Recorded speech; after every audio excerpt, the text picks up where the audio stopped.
السلام عليكم ورحمة الله وبركاته، اخواتنا وحبايبنا وحشتونا جدا. يوم كروي من الطراز العالمي. بس قبل اي حاجة يا جماعة لو سمحتوا، في نسبة 80% من الناس اللي بتشوف الفيديو مش عاملة متابعة للصفحة ولا بتحط لايكات للفيديو.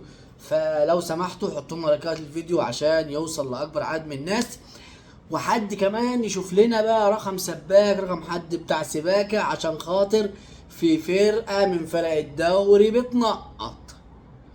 في ناس كان الوضع عندهم مش احسن حاجه. احنا الاول دخلنا على الكهرباء الاسماعيليه لسوعناهم 4-2. الناس دي بقى كانت مريحه اخوان 2000 عشان خاطر يلعب مباراه الاهلي، فتعادلوا مباراه الجونه وخسروا مباراه الاهلي وتعادلوا مباراه المحله. ويبدو كده ان هم دخلوا في الطريق المظلم اللي هم لسه طالعين منه من 3 دقايق بالظبط. الاهلي وكهرباء الاسماعيليه نتيجه 4-2، وعوده اشرف بن شرقي وعوده تسجيل النادي الاهلي من الضربات الثابته.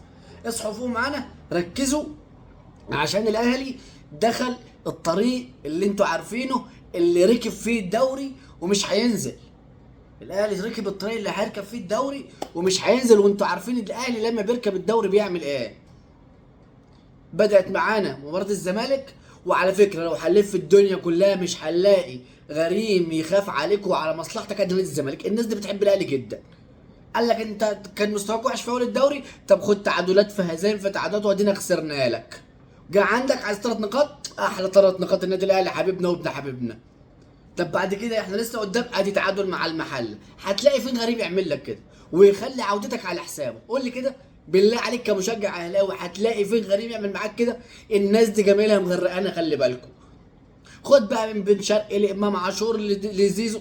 ايه زيزو ده؟ زيزو امبارح ما شاء الله راجل مستر اسيست رسمي. زيزو مستر اسيست رسمي.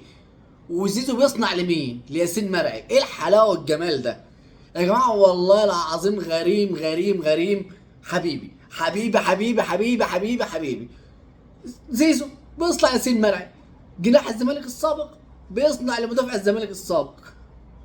جناح الزمالك الثاني بيحط ضربه هنعمل مش عارفين نودوا جماهيركم فين. والله يا جماعه مش عارفين نودي جماهيركم فين. عايزينكم تتغلبوا، اتغلبتوا لنا ورجعتونا حسابكم مشكورين برضه، وتعادلتوا لنا قبلها وتعادلتوا لنا بعدها. ايه الحلاوه، ايه الغريم اللي زي السكر ده؟ فرقتنا بقى تسكت؟ لا، رجعنا ورجعنا، ولما بنغيب ما بنغيبش اونطه. احنا لما بنغيب ما بنغيبش اونطه. بس احنا محتاجين ناس، محتاجين مساكين، محتاجين محمد هاني. انت ماسك على اهالينا زله. امبارح اسيستين بس 50,000 ميس باص. يا جدع انت حرام عليك، ارحمنا يا جدعان. ما تشوفوا لكم حل بقى في الناس اللي هي بقى. واحمد رمضان بيكهام، انا اللي اشوف اللي مسميك بيكهام اقسم بالله لا اعمل منه شاورما. ده بيكهام ده بيكهام ده عطال بالقاسي، مع احترامنا الشديد لعطال بالقاسي، والله ما قصدي حاجه. ده بيكهام. ده الهدف بتاع كهرباء اسماعيليه مغطي الاوفسايد، والهدف الثاني واقف طالع ورا اللاعب بيتفسح وراه ضغط كده اللي هو حلواني، حلق حلق حلق حلق حلق. بيكهام ده ما يشوفش الملعب، ما يشوفش ملعب. بيكهام ده ما يشوفش بوابه النادي. احنا كسبنا، بس اقسم بالله عندنا كوارث دفاعيه، كوارث. ثنائيه ياسين مرعي دي وبيكهام دي ثنائيه زفت زفت زفت. ما تتعملش، والله ما تتعملش. بيكهام ده ما ينزلش الملعب. محمد هاني يرحم اهالينا، طور نفسك بقى شويه. الماس باص اللي في التلت الاخير من الملعب بتاعنا ارحم اهالينا منه يا عم، هتجيب لنا الضغط. بقى الاهلي يخش في امبارح هدفين في 10 دقايق من كهرباء الاسماعيليه، بغض النظر عن الفوز يعني، والضربه الثابته بتاعت اشرف بن شرقي وتكمله احمد كوكا في منطقه الجزاء، حاجات كده من النوادر اصلا في مباراه امبارح. ربنا يرجع الغايبين بالسلامه، وربنا اذا كان لينا نصيب ولنا قدر نشوف اشرف داري ده بره المستشفى، يبقى والله العظيم تبقى معجزه. دي تبقى معجزه.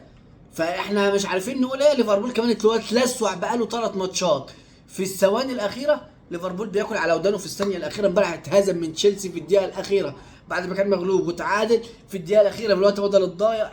اتلسع الهدف الثاني.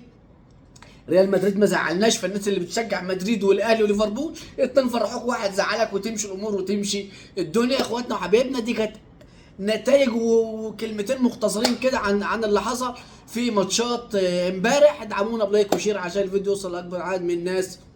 سلام.